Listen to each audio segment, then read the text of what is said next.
Take a second and think about the last time you truly felt alone online. Not lonely, alone.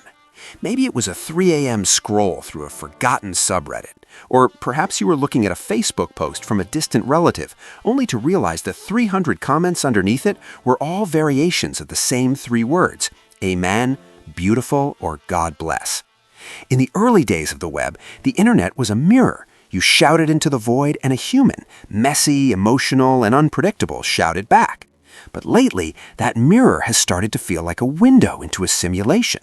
The reflections are too perfect, the responses are too fast, the people you're arguing with don't seem to have a pulse. For years, we called this the dead internet theory. It was a niche conspiracy, a creepypasta for tech nerds. It suggested that at some point in the late 2010s, the real internet died, and it was replaced by a sophisticated web of bot-driven content and AI-generated engagement designed to keep you scrolling, buying, and consenting. But here is the odd why for today. Something changed in 2025.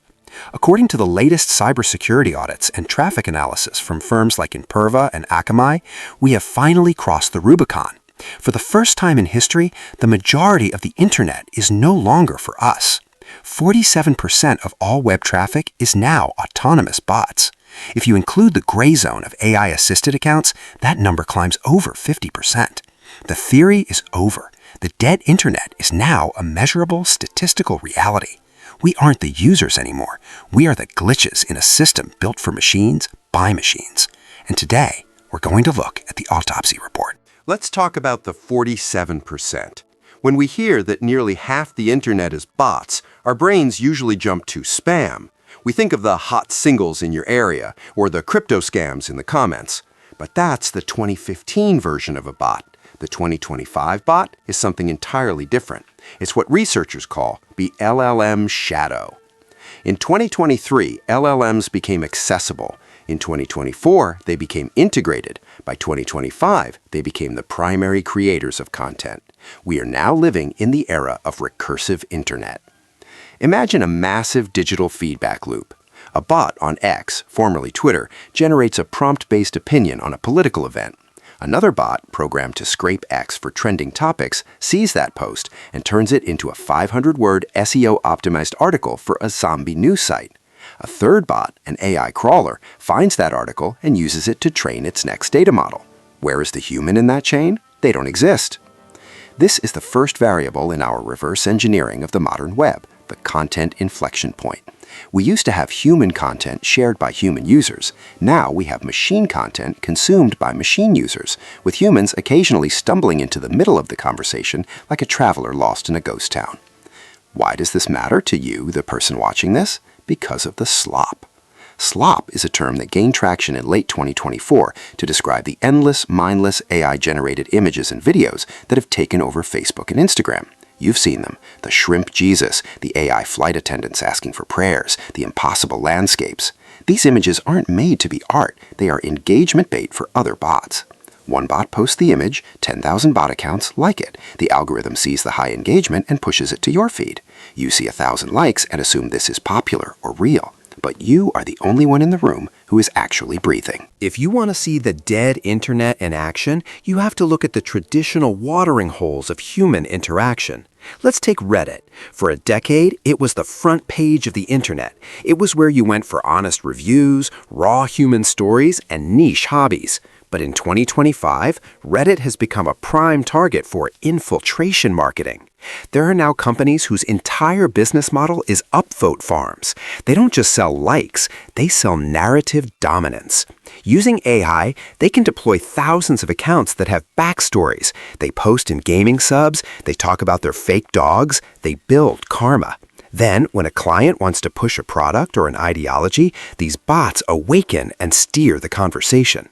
When you read a thread about which laptop to buy or what's happening in a specific country, can you truly be sure that the top comment wasn't written by a script designed to maximize shareholder value? Then there's X. The platform formerly known as Twitter is currently the ground zero for the dead internet. Since the integration of Grok and the changes to API pricing, X has become a closed-loop system. Bots are now tweeting at other bots to farm ad revenue sharing. It's a digital perpetual motion machine. Bot A posts a controversial take, bot B, C, and D argue with it. All of them are verified with blue checks. They generate millions of impressions.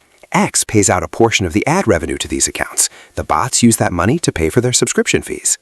The internet here is literally just a server rack talking to another server rack, while advertisers pay for the privilege of showing ads to code. This leads us to a terrifying conclusion. The 2025 internet is no longer a communication tool. It is a financial instrument for the extraction of attention. And if the system doesn't need humans to generate attention anymore, it will stop building the internet for humans. This is where the odd why gets darker. What does it do to the human brain to live in a world where 50% of your interactions are simulated? Psychologists are beginning to track a new phenomenon called digital dissociation. It's the feeling that nothing you see online is consequential. When everything's a glitch or a simulation, we lose our sense of empathy. If I see a video of a tragedy, my first instinct in 2025 isn't, how can I help? It's, is this AI? We are training our brains to treat reality as a variable. Think about the uncanny valley. It's that feeling of revulsion we get when something looks almost human, but not quite. In 2025, the entire internet has fallen into the uncanny valley. The prose in the articles we read is too rhythmic. The voices in the podcasts we listen to are cloned to perfection. The faces on our dating apps are filtered into non-existence. We are being surrounded by a perfect average. AI models are trained on the average of human output. Therefore, they produce the most average possible content. This is why everything feels so mid lately, why movies feel the same, why music feels recycled, why every viral tweet feels like you've read it before. We are being trapped in a cultural loop. If the internet is dead, meaning it is no longer being fed by fresh, messy, original human input, then it will begin to decay. In biology, this is what happens when a system becomes inbred. The DNA breaks down. In the digital world, this is called model collapse. When AI is trained on AI-generated data, it begins to hallucinate. It loses touch with reality. The slop gets sloppier. The dead internet isn't just fake, it's becoming incoherent. We are currently in the late-stage decay of the web. The 2025 internet is the digital equivalent of a ghost ship. The engines are still running, the lights are still on, but there's nobody at the wheel. Now we get to the reverse engineering of the strategy. Who killed the internet and why? It's tempting to blame the AI companies, OpenAI, Google, Meta, but they didn't kill the internet, they just provided the shovel. The internet was killed by the metric of growth. In a capitalist digital economy, plateau is death. If a platform has 1 billion users, it must find a way to get to 2 billion. But there are only so many humans on Earth. To keep the engagement numbers going up, platforms had to supplement human users with synthetic users. They needed the numbers to stay high for the admin. If YouTube or Instagram admitted that their active user base was actually shrinking because people are tired of the noise, their stock price would crater. So they look the other way while the bots take over. They celebrate record engagement while knowing that half of that engagement is coming from a server farm in a country you've never visited. So, how do we survive the dead internet of 2025? First, we have to stop trusting our intuition online. If a post has 100,000 likes, assume it has 10,000 humans. If an article doesn't have a specific named author with a verifiable history, assume it was generated by a prompt. Second, we have to value the mess. In 2025, the human part of the internet is the part that isn't perfect. It's the typos. It's the weird niche opinions that don't fit into a left versus right binary. It's the long-form videos that take 20 minutes to get to the point because the point is the journey, not the payoff. The dead internet wants you to be a consumer of segments. It wants you to stay in the shorts loop, where your brain never has time to ask, is this real?